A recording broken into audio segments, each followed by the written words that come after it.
Ok, alors un État, pourquoi faire? Donc moi j'ai été tout à fait séduit par l'initiative IDEH de citoyens qui reprennent leur vie en main et qui décident de réfléchir eux-mêmes sans se faire expliquer la vie par des pontes venues de Paris. Donc moi je suis un amateur comme vous, hein, j'ai travaillé, mais avec passion, parce que j'aime bien le sujet, mais j'étais prêt à en prendre plus ou moins n'importe lequel. Donc vous avez eu un petit graphe qui vous montre ce qu'est aujourd'hui la dépense publique globale en France, en pourcentage. Donc ça, vous l'avez tous. Je vous fais passer, vous pouvez faire tourner. J'ai mis 2 plans que je n'ai pas respectés, mais c'est comme ça que j'aurais traité le sujet si j'étais allé vraiment dans les détails de chaque sujet.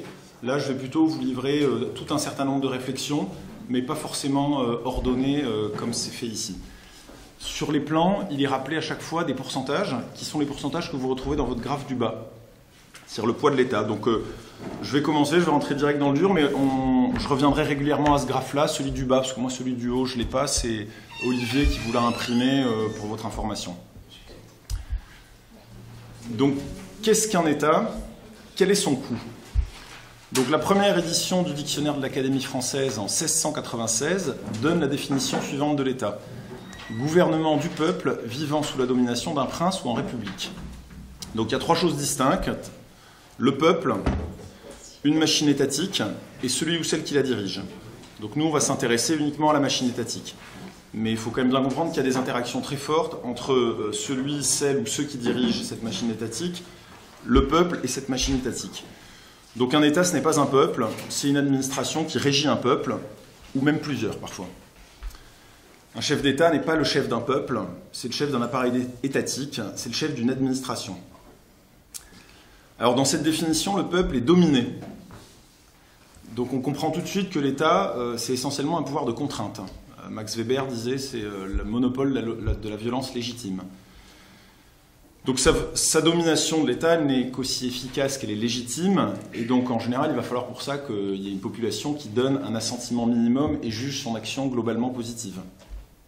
Donc traditionnellement dans les missions de l'État, on retrouve les choses suivantes: faire la guerre, assurer la police, représenter son peuple dans les relations d'État à État, rendre la justice, faire ou plus simplement préserver la loi, lever l'impôt, battre la monnaie, etc., etc.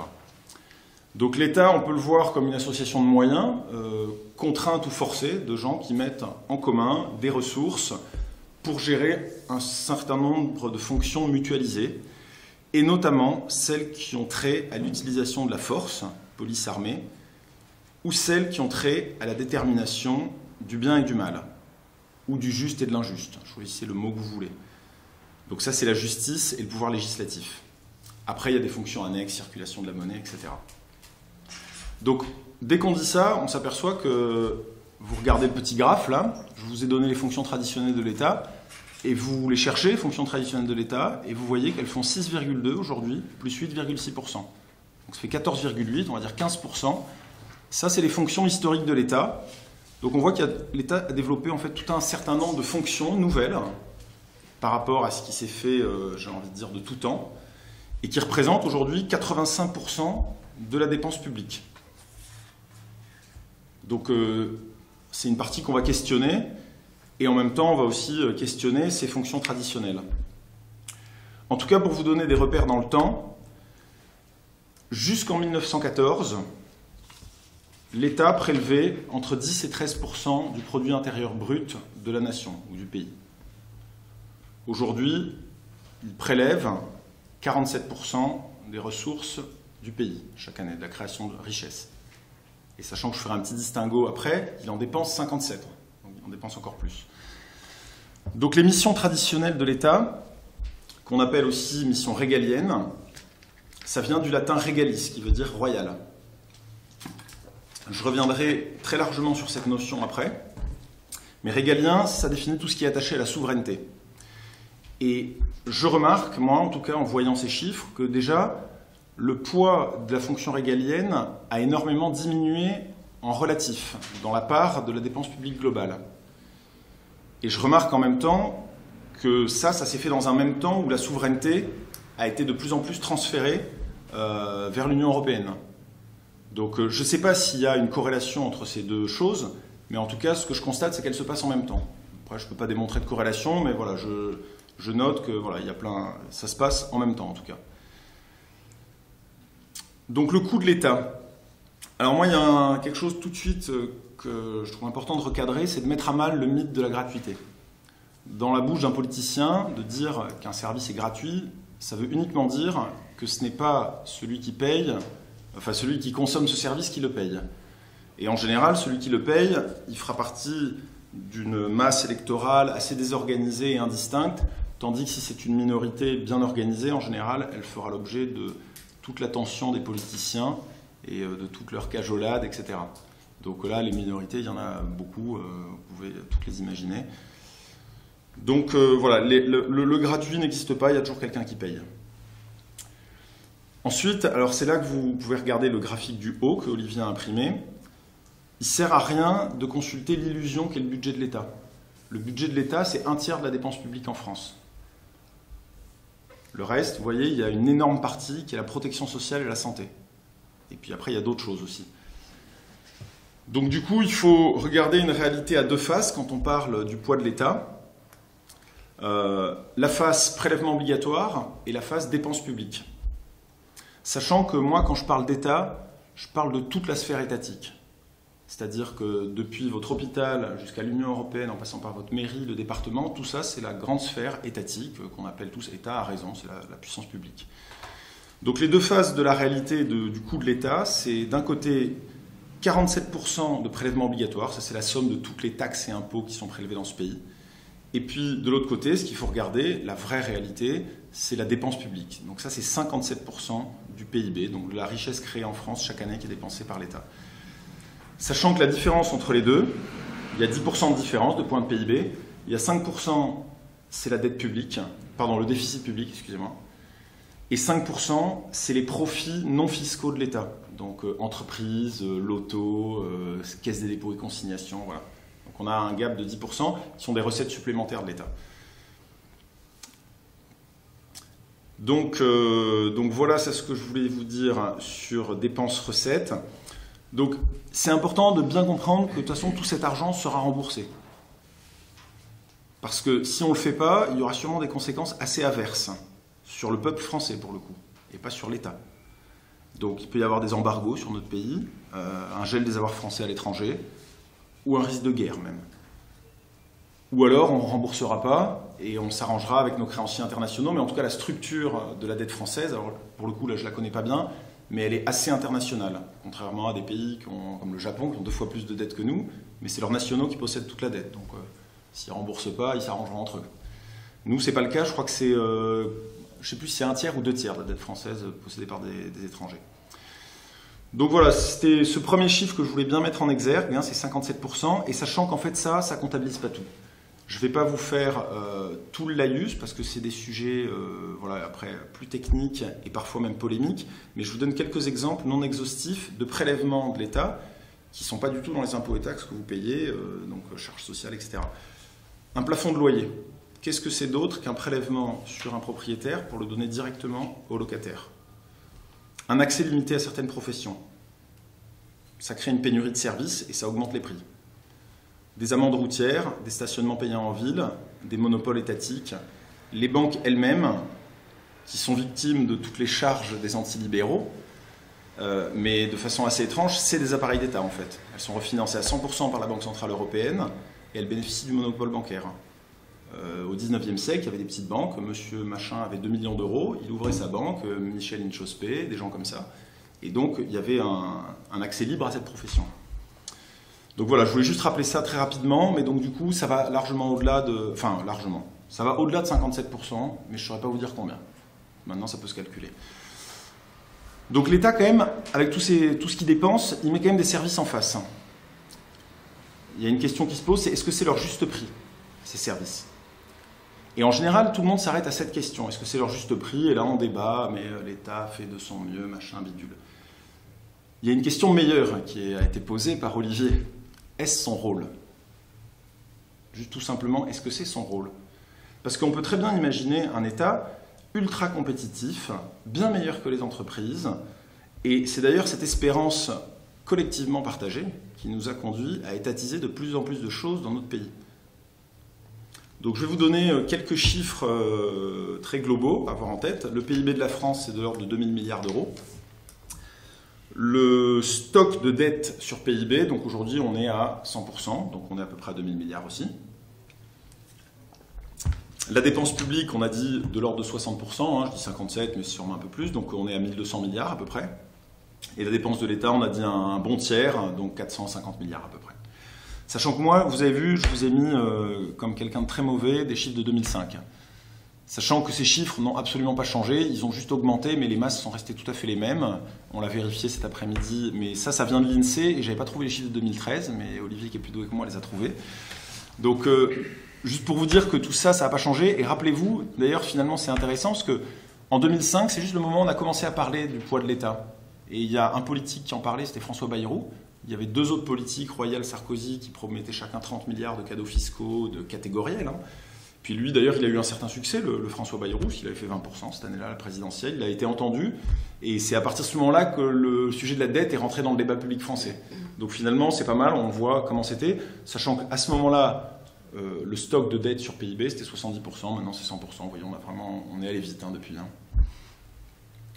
Donc quelques chiffres supplémentaires. 25% de la population active en France est constituée de fonctionnaires ou assimilés, contre 15% dans la plupart des pays de l'OCDE.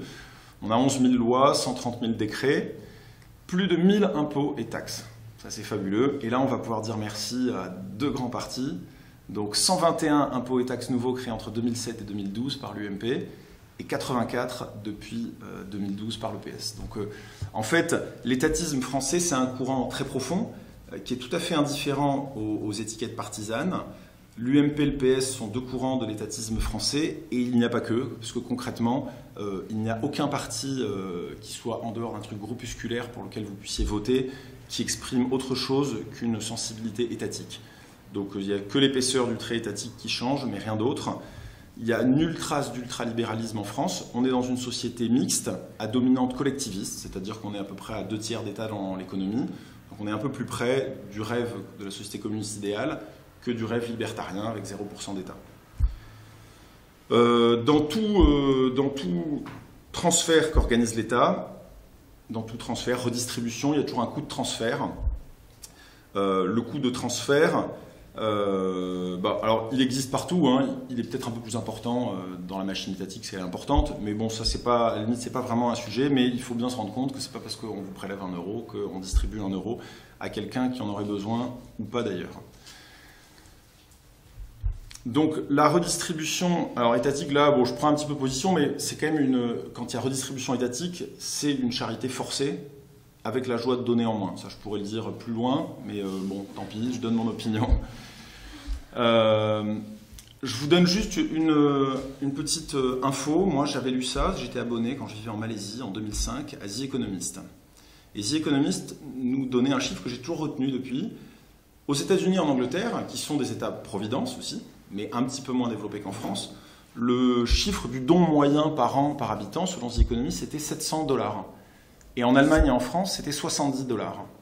Donc il y avait un rapport de 1 à 10 qui montre bien que tout d'un coup, alors est-ce que c'est toujours valable, je ne sais pas, mais en tout cas ça montrait bien que tout d'un coup, quand l'État passe un certain cap, en fait tout l'argent que vous auriez peut-être donné de bon cœur, peut-être pour partie ou en totalité, clairement les gens ne le donnent plus du tout. Parce qu'il n'y a pas une différence de 1 à 10 entre les États-providence américains et anglais et franco-allemands.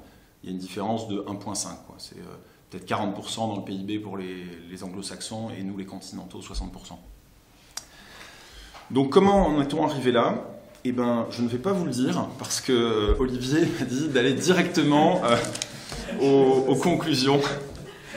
Mais on pourra, s'il reste du temps, parce que voilà, le but c'est d'essayer de transmettre quelques idées forces rapidement, on pourra en parler du déroulé, et essentiellement du déroulé 1789 jusqu'à 2014, et qui pour moi se situe en deux grands temps. C'est vraiment 1789 ou même 1815, la fin des guerres napoléoniennes, jusqu'à 1914, révolution industrielle, 19e siècle, beaucoup de régimes politiques différents, 2 empires, 2 monarchies, 2 républiques.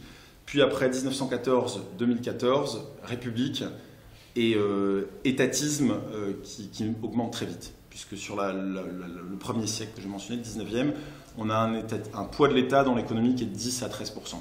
Alors que tout d'un coup, de 1914 à 2014, on passe de 13 à 60. Donc on multiplie par, à l'estimation basse, ce serait par 4, et l'estimation haute, 6. Quoi. Si on fait 10 et 60, c'est 6, et si on fait 15 et 60, ça fait 4. Donc je vais aller directement aux idées forces, moi, qui m'ont frappé, en fait, en faisant cette étude, parce que même si je suis passionné et tout, finalement, j'ai adoré ce travail, parce que quand on prend un papier et un stylo, on commence à essayer de dire un peu moins de bêtises, et puis on met en forme, et puis on se rend compte d'un certain nombre de choses. Moi, tout de suite, ce qui m'a frappé, c'est cette dualité père-mère dans l'État-providence et l'État régalien. Donc il y a un État qui est vraiment centré sur la loi et qui, pour moi, me renvoyait, alors je ne vais pas faire de la patapsychologie de bas étage, hein, mais le père, c'est vraiment la loi en psychologie, et c'est la loi qui libère. Hein, Lacordaire dit, entre le fort et le faible, c'est la loi qui libère et la liberté qui a servi. Donc le rôle du père, psychologiquement, il tourne l'enfant vers le monde et vers les autres, et il coupe la relation à la mère. Et la mère, elle l'aide dans cette tâche, mais elle est protectrice. Et le problème, c'est que si elle est seule, elle l'étouffe.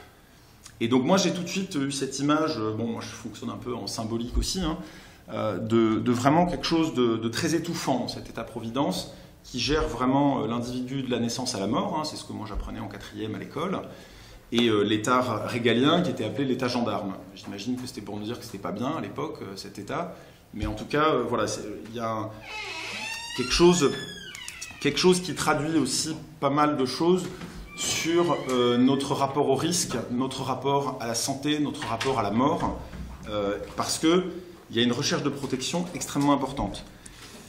Il y a autre chose qui m'a frappé. Alors je vous l'ai dit, bon finalement là je suis lancé, je vous l'ai dit un peu comme ça par oral, sans lire parce que j'ai mis pas mal de développement, c'est que notre pays connaît une déchristianisation tout au long du XXe siècle. Et si vous mettez les deux comme ça, vous avez la déchristianisation et l'étatisation. Et c'est marrant, ce qu'on appelle cet État, on l'appelle Providence. C'est quelque chose qui m'a interpellé. Et ce que je remarque, c'est qu'il est venu, cet État, occuper les fonctions qu'occupait l'Église. Alors l'Église fait sa messe, ça c'est la partie foi, et puis sur la partie charité, elle faisait quoi? De l'éducation et de la santé. Alors je ne rentre pas dans le débat de savoir pourquoi l'Église n'est plus là. Est-ce qu'elle a été chassée? Est-ce que, enfin, je vous donne quand même des dates, hein, 1789, 1903. Elle a été 2 fois spoliée entièrement de tous ses biens. Toutes les congrégations ont été chassées même, ou en tout cas le plus grand nombre. Donc du coup, à la limite même, au-delà de ce débat, ce qui est sûr, c'est que l'État est venu prendre toute cette place qui était traditionnellement dévolue au pouvoir spirituel. Donc ça, c'est quelque chose qui m'a frappé. Il y a quelque chose qui m'a beaucoup frappé, alors là j'en ai écrit un paquet, mais tant pis, je vais continuer comme ça, vous le dire en transmission directe. Hein. C'est l'espèce de corrélation forte entre l'étatisme et la dépression. Je m'explique. Alors, trouvons le mot. On dit souvent que la dépression est une maladie de pays riches. Moi, je ne le crois pas. Je pense que la dépression, c'est une maladie de pays où la famille est explosée, où les divorces sont nombreux, où les avortements sont nombreux, où les libertés économiques sont très faibles, où l'alcoolisme, la drogue, la prostitution, etc. Je pense que... Alors, je vous donne des pistes, hein, moi je n'assène pas de vérité, chacun vérifiera. Les sciences sociales sont riches, il y a beaucoup de choses. Mais ce que je remarque, c'est que cette dépression collective dont souffre notre peuple, et je pense que c'est pas, je pense pas que je sois en train d'exagérer, hein, on regarde les consommations de Prozac, tous ces machins, les phénomènes de solitude, on a quand même 10 millions de personnes en France qui sont seules, qui rentrent le soir, qui sont toutes seules, qui n'ont pas d'amis. Donc il y a quand même des choses qui m'ont interpellé, en tout cas voilà, dans ce phénomène dépressif. L'ONU a sorti un rapport il y a quelques jours qui disait que 40% des adolescents français se sentent en état de dépression avancée qui leur enlève jusqu'à la joie de vivre et l'envie de vivre. Donc c'est des mots forts et qui viennent de l'ONU, qui n'est pas vraiment une officine ecclésiastique. Donc il y a un constat qui est vraiment qui est dur, mais qui n'est certainement pas partagé par des gens de votre génération. Parce que même là, si je vois la moyenne d'âge, peut-être disons 50 ans à peu près, moi j'ai 35, et puis après il y en a encore une génération de gens qui ont 20 ans. Donc je pense que c'est une réalité que vous ne vivez pas forcément. Surtout si vous êtes un peu structuré, que vous avez une femme, des enfants, etc. Mais je pense qu'il y a et on le voit d'ailleurs, hein, on nous prédit la révolution tous les matins, etc. Hein, c'est quand même, il y a un niveau de tension et d'anxiété dans la société qui est extrêmement fort. Donc moi, ça c'est quelque chose qui m'a énormément frappé, et de démonter cet adage, la dépression c'est un truc de pays riche. Les Africains, ils sont moins dépressifs que nous, mais ils ont sûrement des structures familiales bien plus costauds que les nôtres. Donc on n'a rien à leur apporter concrètement, puisqu'ils sont plus heureux que nous. Eux ont peut-être quelque chose à nous donner. Alors ensuite, quelque chose qui m'a énormément frappé, c'est la sacralité de la fonction régalienne, qui est vraiment d'essence spirituelle. Régalis, je l'ai dit tout à l'heure, ça veut dire royal. Mais là, je vais préciser, royal, pas au sens de monarchie. Parce que monarchie, ça veut dire le pouvoir d'un seul. Mais royal au sens de rex. Et rex, c'est un mot, alors de mémoire, j'ai pas eu le temps de le revérifier, mais vous pouvez le vérifier, c'est un vieux mot d'indo-européen qui fait référence à un religieux ou un prêtre. Donc moi, ça m'a frappé aussi que ce pouvoir dit régalien, qui vraiment concentre la force et la justice, donc sa définition, son application, soit relié à une figure de prêtre ou de religieux. Donc ce qui m'a aussi frappé, c'est toujours la force est première. De Gaulle disait l'épée est l'axe du monde et le pouvoir ne se partage pas. Donc c'est pour ça d'ailleurs que dans le plan que vous vous êtes peut-être fait passer, j'ai mis d'abord l'armée et la police. La force, c'est vraiment ce qu'il y a de premier. Clovis, quand il fonde la nation française, c'est une force brute qui est là, il a 3000 guerriers, et il n'y a personne qui a une force équivalente sur le territoire à ce moment-là. Et donc en général, il a besoin du juste pour pouvoir durer. Et donc là, il s'allie avec des évêques et lui, par calcul politique, puis après il se convertit, etc. Mais en tout cas, et puis les évêques sont contents d'avoir quelqu'un qui incarne ce pouvoir temporel. Donc je disais que la fonction régalienne, elle est d'essence spirituelle, en ce sens qu'elle vise à la définition et à la sanction du bien et du mal. Donc si ces mots vous choquent, vous pouvez dire juste et injuste. Ça, il n'y a pas de problème. Mais en tout cas, on vise à quelque chose d'extrêmement profond dans la société. Et je rappelle que les fonctions régaliennes, elles mettent en œuvre les vertus cardinales que nous ont livrées les Grecs, qui sont prudence, tempéros, mais force et justice. Donc c'est deux vertus cardinales extrêmement structurantes. En tout état de cause, ce qui est certain, c'est qu'aucune société ne peut en rester au légal-illégal. Nécessairement, il y a le bien et le mal, le juste et l'injuste. Et là, je vous renvoie, et donc là, on touche le point Godwin de cette conférence, on va mentionner le Troisième Reich. En URSS et dans le Troisième Reich, c'était des régimes parfaitement légaux. Alors l'URSS, il y a une révolution un peu plus violente, alors je ne suis pas historien, mais en 1917, c'est quand même le tsar abdique, etc. Mais le Troisième Reich, Adolf Hitler arrive au pouvoir de la façon la plus légale du monde. Après, je ne suis pas un spécialiste de cette période, mais il fait des scores de plus en plus importants. Donc en rester sur une définition de légal-illégal, c'est se bercer d'illusions. Nécessairement, on est obligé d'aller plus profond. Donc, il y a aujourd'hui dans la société du moral et de l'immoral, du bien et du mal, dont historiquement dans notre pays on connaissait la source, mais aujourd'hui on ne connaît pas sa source. Et c'est pas pour rien qu'il y a aujourd'hui un certain nombre de gens qui réalisent que plus le temps va avancer, plus ils vont devoir choisir entre la loi civile et la loi religieuse.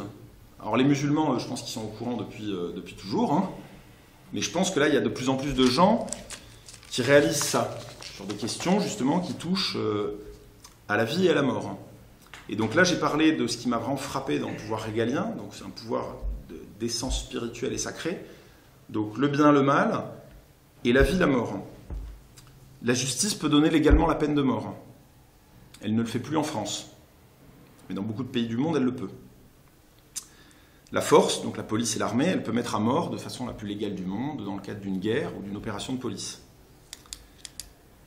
Je remarque aussi que l'objection de conscience, c'est quelque chose qui s'est développé dans notre pays à partir du moment où il y a une désacralisation du pouvoir.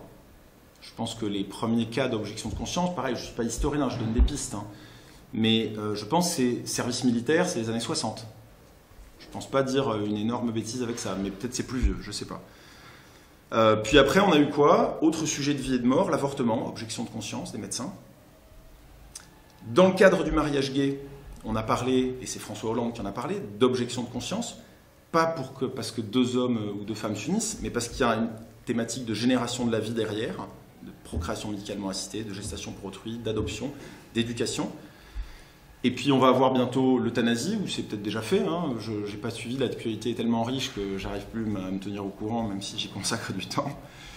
Donc, en tout cas, moi, voilà, ce qui m'a frappé, c'est que le régalien, ça touche au bien et au mal, et à la vie et à la mort. Et d'ailleurs, du coup, j'ai fait une petite recherche Wikipédia, très bête, hein, comme quelqu'un qui voudrait se renseigner sur le thème de roi, royal, régalien, rex. Et donc là, ils disent, en France, la notion de roi associe des pouvoirs politiques et sacrés, mais pas les pouvoirs religieux, ni le pouvoir de faire ou de changer la loi et les coutumes. Et donc là, on arrive aussi dans un autre stade du pouvoir régalien, c'est que le pouvoir régalien n'a pas tous les pouvoirs. Il touche au bien, au mal, à la vie, à la mort, mais il n'a pas le droit de toucher à la coutume ou de changer la loi. Alors, qu'est-ce que c'est que ce truc? On ne peut pas changer la loi. Nous, on est tellement habitués à ce que voilà, il suffit de 50% plus 1 et puis on change. Alors, il y a beaucoup de religieux de différentes obédiences qui ont mis en exergue le concept de loi naturelle. Un truc qui serait commun à tous les hommes, sous toutes les latitudes. Et alors, la loi naturelle, alors il y a des quantités de développement, c'est assez compliqué. Hein. Franchement, je ne comprenais pas tout bien. Mais il y a des choses extrêmement simples qui sont la loi naturelle, et c'est 4 points. C'est conserver et développer sa propre existence. Ça, il n'y a quand même pas beaucoup de latitudes où on ne souhaite pas ça, tout un chacun. Je vous mets en parallèle avec notre société et son nombre de suicides. L'inclination à se reproduire. Là, je vous mets en parallèle avec le taux de fécondité de nos sociétés. Vivre en société. Je vous mets en parallèle avec la solitude dans nos sociétés. Et le 4e point, la loi naturelle, c'est connaître la vérité sur Dieu. Et je vous mets en parallèle notre société déchristianisée et même athée, mais qui ne sait plus ce que veut dire le mot athée. Athée, ça veut dire quelqu'un qui croit que Dieu n'existe pas. Donc quelqu'un qui est athée, c'est un croyant. C'est un croyant, et c'est un croyant dangereux, parce que c'est un croyant qui ignore qu'il est croyant. Un croyant qui croit qu'il sait, mais qui ne sait pas qu'il croit. Donc voilà, il y a pas mal de choses liées à ce sujet de régalien, qui sont, en tout cas, qui m'ont semblé extrêmement profondes et très difficiles à appréhender. C'est pour ça que je vous les jette un peu comme ça, mes réflexions, parce que ça m'a fait penser à ce débat qu'il y a eu il y a 2 ans sur le mariage en France, où les gens ont eu un mal considérable à appréhender une réalité qui fait partie de leur vie, quoi. Donc, qu'est-ce que je voulais vous dire de plus? Donc, du coup, voilà, moi, ce que, en tout cas, j'ai rapidement identifié dans le pouvoir régalien, c'est que la force, elle est brute, elle est toujours là, quelle que soit sa puissance. La justice, c'est ça le vrai problème. La force, finalement, elle n'est jamais un énorme problème, quoi, tant qu'il y a un bon chef, etc. La justice, là, on rentre dans quelque chose de difficile, et c'est extrêmement difficile de concevoir la justice en dehors d'une conception religieuse ou culturelle. Et là, je vous renvoie un exemple comme ça. Napoléon, qui était quelqu'un, Bonaparte, qui a été le gardien de la Révolution. Donc lui, il a dit ni talon rouge, ni bonnet rouge, donc je ne suis pas un révolutionnaire, je ne suis pas un aristocrate, mais on ne revient pas sur une révolution, il a conservé cet héritage. Mais par contre, typiquement, il n'a pas voulu introduire le divorce dans le Code civil. Il a dit il n'y a pas de bonne société sans morale. Il a conquis des pays, il ne leur a jamais fait abandonner leur religion, quoi. C'était quelqu'un qui n'était pas croyant, mais quelqu'un qui avait compris quand même une certaine essence des choses et de choses qui le dépassaient. Et il avait quand même bien compris que le pouvoir des armes était bien inférieur au pouvoir de l'esprit sur le long terme. Donc du coup, c'est très difficile, et même de penser la justice en dehors d'un contexte spatio-temporel. Donc la justice, vous me renversez la bouteille d'eau ici et maintenant, je ne vais pas vous mettre à mort. Si vous la renversez en plein désert, on n'a plus que ça, ou en pleine mer, c'est possible qu'il y ait des sanctions plus lourdes, quoi. Donc la loi, elle est toujours en fonction d'un contexte spatio-temporel. Donc en tout cas, voilà, je l'ai dit, il y a peut-être des fossés irréconciliables qui sont en train de faire jour sur voilà, la conception de ce que peut être la justice. Voilà, et puis je conclurai sur la justice en disant que voilà, de toute façon la justice est imparfaite, Et je vais citer quelqu'un de très connu, que j'espère que vous connaissez, qui a dit « Ma justice n'est pas de ce monde ». Non, vous ne l'avez pas reconnu? Ok, donc voilà, la justice, ça reste quelque chose d'imparfait, c'est quelque chose d'humain. Et donc voilà, il faut aussi essayer de regarder ça avec bienveillance, parce que voilà, on n'est pas des parfaits. Alors la limite de la sacralité de la fonction régalienne, pour moi, elle est simple, et j'ai réfléchi avec ma petite tête, comme vous auriez fait peut-être devant votre copie blanche. L'État, il doit s'arrêter aux actes. Il doit rester matérialiste, factuel, il doit sanctionner des faits et s'intéresser le moins possible aux intentions. Alors j'ai fait des études de droit dans un passé lointain, et bien sûr, le juge prend en compte parfois l'intentionnalité, etc. Mais je pense fondamentalement qu'il doit le faire le moins possible. Pour une raison simple, c'est que si vous regardez les fautes qu'on peut commettre, il y a une faute en acte, celle-là, l'État va la juger. Il y a la faute en non-acte, en omission. Celle-là, déjà, elle est plus difficile à juger. Une non-assistance à personne en danger, si vous y allez et que vous castagnez avec quelqu'un, vous avez intérêt à être confiant dans la justice de votre pays, qu'elle va bien sanctionner. Et là, je vous donne un exemple extrêmement simple. Un groupe qui s'appelle les Femen ont profané la cathédrale Notre-Dame de Paris. Des types sont intervenus, qui faisaient partie de la sécurité de la cathédrale. Ils les ont immobilisés, donc atteinte au bien, atteinte à un édifice religieux, ils les immobilisent, ils ont été sanctionnés. Donc là, l'assistance, alors là, c'était pas une personne, c'était des objets en danger, à savoir des cloches et puis des paroissiens qui devaient faire leur messe. Mais concrètement, le non-acte, c'est dangereux de commencer à sanctionner. La parole. Alors, on a comme... alors là, vous voyez, il y a la notion de non-assistance à personne en danger pour l'omission.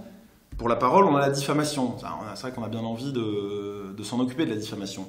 Mais il faut voir les ouvertures que ça fait. Aujourd'hui, on peut être sanctionné à raison de ses propos en France, il faut le savoir. Je prends des exemples très bêtes que moi j'ai vus. Nicolas Bernard-Bus, militant anti-mariage gay, 2 mois de prison ferme. Anne-Sophie Leclerc, sombre élu Front National du fin fond des Ardennes, qui publie sur son compte Facebook une caricature de Christiane Taubira singée en guenant. 9 mois de prison ferme. Incitation à la haine raciale, etc. Donc on est quand même dans des choses, alors après on peut dire plaisanterie de mauvais goût, pas sympa, etc. etc. Toujours est-il qu'il y a eu une révolution française, on a des députés qui étaient girondins, qui n'étaient pas des extrémistes comme les montagnards jacobins qui ont finalement emporté la révolution. Mais les girondins se sont battus pour les libertés d'expression, d'association, les libertés économiques, etc., etc. Alors, il y avait même les lois de 1880 qui sont venues vraiment les graver dans le marbre, ces libertés d'expression. Depuis, ça a commencé avec les lois Pleven en 1972, il y a des atteintes successives qui ont été portées. Et donc, du coup, on ne vient plus sanctionner uniquement des actes, mais des omissions, puis des paroles. Et alors après, le dernier stade, c'est les pensées. Et ça, on n'y est pas encore. Puis après, il faut être fort. Mais les pensées, sachez qu'on n'est peut-être pas si loin, et là, j'y pense en vous parlant. Mais quand vous êtes sur Facebook, vous faites like. Ah, t'as aimé ça? Non, mais ça va bien, t'as aimé ça? Et aujourd'hui, si vous demandez à Facebook de vous envoyer le bilan de votre navigation, si vous avez un compte, je vous promets, ça ressemble à un truc comme ça. C'est-à-dire vous passez votre journée sur votre ordinateur, donc tous les sites où vous êtes allés, c'est enregistré dans les serveurs Google, Facebook, etc. Donc concrètement, la sanction des pensées, elle est envisageable, quoi. Concrètement, bon, voilà, c'est pas le cas aujourd'hui, mais en tout cas, il faut être, je pense, assez vigilant sur ces sujets. Donc du coup, avec cette déchristianisation, étatisation, à mon sens, on assiste à un retour d'une confusion en fait, entre le temporel et le spirituel. Puisque le pouvoir étatique redevient religieux et il y a une sphère morale en fait, qui s'ignore, qui est dedans. Les gens qui se croient laïcs, je rappelle, alors je ne fais pas tout dans l'ordre, mais laïc, ça veut dire un croyant qui n'est pas un clerc. Donc moi, dans ce sens-là, oui, je suis anticlérical. Je n'ai pas envie qu'il y ait des curés qui contrôlent l'État français ou des imams qui le contrôlent. Maintenant, je ne suis pas gêné que des croyants contrôlent l'État français.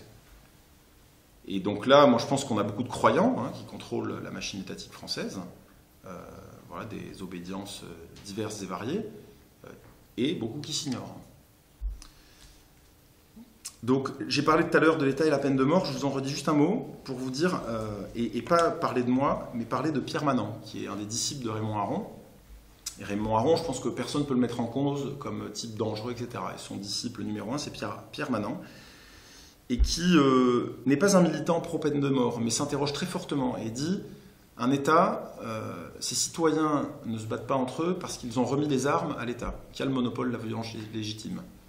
Si l'État refuse d'exercer ce privilège et ce pouvoir sacré, il peut y avoir danger.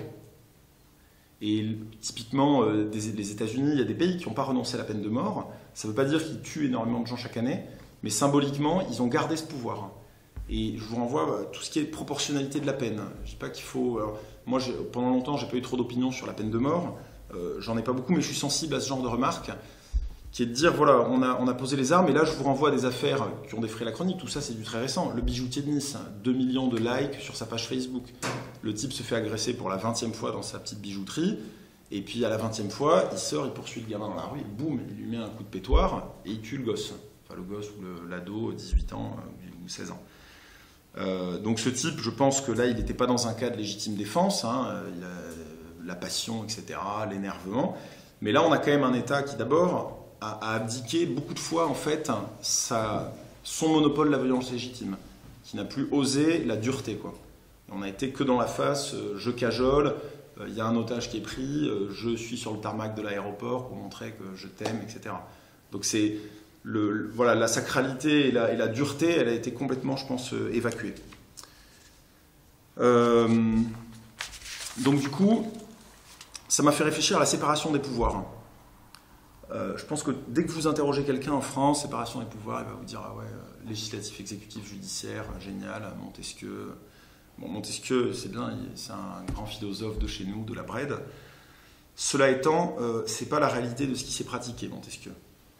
De Gaulle, quand il écrit la Constitution de 1958, il est le chef suprême de tout le régalien, au sens où je l'ai indiqué dans cette conférence. Donc il est le chef suprême de la justice en dernier recours. Donc il préside le Conseil supérieur de la magistrature et il nomme tous ses membres. Alors les gens de... Parce que clairement on a eu un grand chef d'État, puis derrière peut-être Mitterrand, un grand politique, et puis après que des gens d'extrêmement petite facture. Donc ils ont détricoté tout ça. Et du coup, aujourd'hui, le président n'est plus le président du Conseil supérieur de la magistrature, il ne nomme plus ses membres, etc. Donc la justice, là, elle est comme Montesquieu l'avait voulu, ou l'avait pensé, mais en tout cas, elle n'est pas du tout comme De Gaulle l'avait pensé. Sur le législatif, on croit toujours indépendance, législatif, etc. Qui fait les lois dans ce pays? C'est le gouvernement par des projets de loi. Les propositions de loi, c'est extrêmement minoritaire, c'est un petit hocher, et je pense que vous avez suffisamment entendu de fois que le Parlement, c'est une chambre d'enregistrement. Et un député, il n'est pas choisi pour son indépendance d'esprit, c'est parce qu'il va appuyer sur le bouton quand on lui demandera d'appuyer dessus. Donc voilà, aujourd'hui, le chef d'État, il promulgue encore les lois. Hein. Et rappelez-vous, Chirac, quand il y avait eu le contrat jeune, je ne sais plus quoi, en 2006, ils avaient voté la loi, il ne l'avait pas promulguée. Donc il est bien en dernier ressort, le chef du législatif. Et après, bien sûr, l'exécutif, là, il n'y a pas de souci, le chef de l'État est toujours bien le chef de l'exécutif. Mais en tout cas, de croire que cette séparation à la Montesquieu est bénéfique, en tout cas, moi, je n'avais pas d'opinion là-dessus avant de faire cet exposé. Aujourd'hui, j'ai une opinion et je pense que ces trois pouvoirs doivent être dans les mêmes mains. Par contre, il y a une autre division des pouvoirs qui peuvent être beaucoup plus pertinentes, en tout cas, moi, de ce que ma réflexion m'a amené à penser. Donc d'un côté, le pouvoir régalien, justice, législatif, et puis la force de l'autre côté, entre les mains du pouvoir temporel. Le pouvoir médiatique, c'est un pouvoir immense, qui a besoin d'être indépendant, qui est complètement sous emprise aujourd'hui. Alors, si les journaux n'ont plus la TVA à 2%, ils mettent tous la clé sous la porte. Personne n'achète de journaux d'ailleurs. Il y a énormément de chaînes publiques. Moi, je ne dis pas que l'État ne doit pas avoir un canal de communication direct avec ses citoyens. Il peut très bien, mais il n'en a besoin que d'un. Il n'a pas besoin de France 1 jusqu'à France 8. Quoi. Et il n'a pas besoin d'avoir le régime des intermittents du spectacle, parce que ça aussi, c'est-à-dire que demain, il n'y a plus ça, tous les groupes d'audiovisuels, etc., ils sont pas bien. Quoi. Donc je pense qu'on a besoin d'un pouvoir médiatique riche, et d'ailleurs on voit en ce moment de cette période de dissidence qui se lève dans ce pays. Il y a beaucoup de gazettes en ligne qui se créent, beaucoup de clubs de réflexion comme ici. Quoi. C'est vraiment, ça je pense, c'est très très symptomatique de ce qui se passe. Donc un pouvoir régalien indépendant, un pouvoir médiatique indépendant, un pouvoir spirituel indépendant. C'est une blague de croire que dans notre pays, le pouvoir spirituel est indépendant. La République française a spolié 2 fois l'Église, entièrement de tous ses biens, de tous les legs que lui avaient donnés ses fidèles. Et aujourd'hui, l'État possède tout ce patrimoine encore. Toutes les églises de France et de Navarre, honnêtement, je ne comprends pas pourquoi il ne rend pas ce patrimoine à l'Église et qu'elle s'en occupe toute seule. L'État n'a pas à payer pour les réparations des églises. Et les gens qui parlent de laïcité, de séparation, machin, ça c'est le premier truc à faire. Je ne vois pas pourquoi c'est... Et puis un 5e truc, un 5e pouvoir qui doit être indépendant absolument, c'est la société civile. Aujourd'hui, on donne le nom d'association à des machins qui sont des délégations de services publics. C'est-à-dire trouver une association qui n'est pas financée par l'argent public. Donc ça veut dire qu'ils les tiennent par... voilà. Donc concrètement, une association, c'est un beau nom, c'est des citoyens qui se réunissent ensemble pour faire des choses ensemble, de façon libre. Je pense que ça, c'est quelque chose, c'est un nom qui doit être absolument réservé à des gens qui font des associations sur fonds privés. Les délégations de services publics, eh ben, c'est l'État aussi. Donc quand vous voyez des grands machins organisés par des collectifs d'associations, en général, c'est un collectif porté par les valeurs de l'État et sponsorisé par l'État. Et on ne sait toujours pas quelles sont ces valeurs. On en est où? Il nous reste un peu de temps? Oui, je pense que tu peux aller vers la conclusion. D'accord. Un débat. Ok. Des questions. Alors, je vais aller très rapidement sur la fin, qui me paraît important, c'est l'État et la nation. Vous remarquerez qu'il y a un modèle État-nation qui est très fort. C'est un État pour une nation. Et ça résout pas mal de problèmes, notamment du point de vue de la justice, avec tout ce que je dis sur la justice. Parce qu'une nation, vous pouvez prendre 5 critères. Moi, qui sont les miens, vous pouvez en trouver d'autres. Mais pour moi, une nation, c'est une ethnie, c'est une culture, c'est une langue, c'est une religion et c'est un lieu géographique. Donc ça, quand vous avez 5 critères, a priori, vous êtes une nation. Si vous en manquez un, enfin, vous êtes un individu qui remplit 4 critères, vous pouvez faire partie de la nation, ou même avec 3, quoi. Si vous n'en avez plus qu'un, ça devient plus difficile. Et donc, du coup, c'est quelque chose, c'est pas pour rien que des États-nations, comme des phénomènes spontanés, se sont développés. C'est parce qu'il y avait une population qui s'est donné ses lois de façon indépendante et libre, un peuple libre qui met une assemblée constituante et qui dit voilà, moi je veux. Et une population, il ne faut pas voir ça de façon tout de suite racialiste, etc. Pour quelqu'un qui fait de l'environnement, de l'écologie, etc., c'est une population d'individus semblables. Donc on peut prendre les critères qu'on veut, mais ceux-là que j'ai cités me paraissent déterminants dans la vie en société. Un dernier truc, juste sur la nation, on voit comment l'État peut en venir à détruire la nation. Et je ne vais pas vous prendre un exemple polémique de notre pays, je vais vous prendre un exemple aux États-Unis. Vous prenez le Texas et la Californie, qui sont 2 États du même pays. Il y en a un qui est un État-providence assez développé, la Californie. Vous en avez un autre, c'est un État plus à l'ancienne, Cowboy, Lone Star, State. Eh bien c'est simple, vous avez une frontière absolument gigantesque entre le Texas et le Mexique, vous n'avez quasiment pas d'immigration illégale. Parce qu'un mec qui traverse la frontière, s'il n'a pas de boulot, il va mourir. Il n'aura pas de prestations sociales. Du coup, quand il vient, en général, ils sont extrêmement bien acceptés parce que c'est des mecs qui bossent. En Californie, il y a des gangs partout, c'est pas la même histoire. Et donc du coup, on voit que l'État est une pompe aspirante par les prestations et sa redistribution pour des populations étrangères, et qui ne sont pas plus méchantes que vous et moi, mais qui ont juste un intérêt très concret à le faire. Et moi, je l'aurais peut-être fait, et même sûrement même. Donc voilà, je crois que je vais m'arrêter là. Il n'y a pas besoin de... Et puis peut-être juste vous donner un indicateur de vivre ensemble. Je vais citer Emmanuel Todd, que pareil, on ne peut pas taxer d'extrême droitisme et de choses comme ça, qui prenait comme indicateur de l'intégration dans la nation américaine des Noirs américains le taux de nuptialité entre un homme blanc américain et une femme noire. Donc un homme du groupe dominant et une femme du groupe dominé. Et donc ça, c'est des indicateurs, tout comme le taux de fécondité, de savoir si une nation va bien. Emmanuel Todd avait prévu l'effondrement de la Russie en regardant le taux de fécondité des femmes russes, le taux d'alcoolisme, et ça, je vous renvoie à nous, ce qu'on vit en ce moment, quoi. Taux de fécondité, taux d'alcoolisme, les mariages, savoir, alors le vivre ensemble, super. Est-ce que les gens vivent ensemble? Est-ce qu'ils se marient ensemble? Est-ce qu'ils ont des enfants? Est-ce qu'ils font des familles ensemble?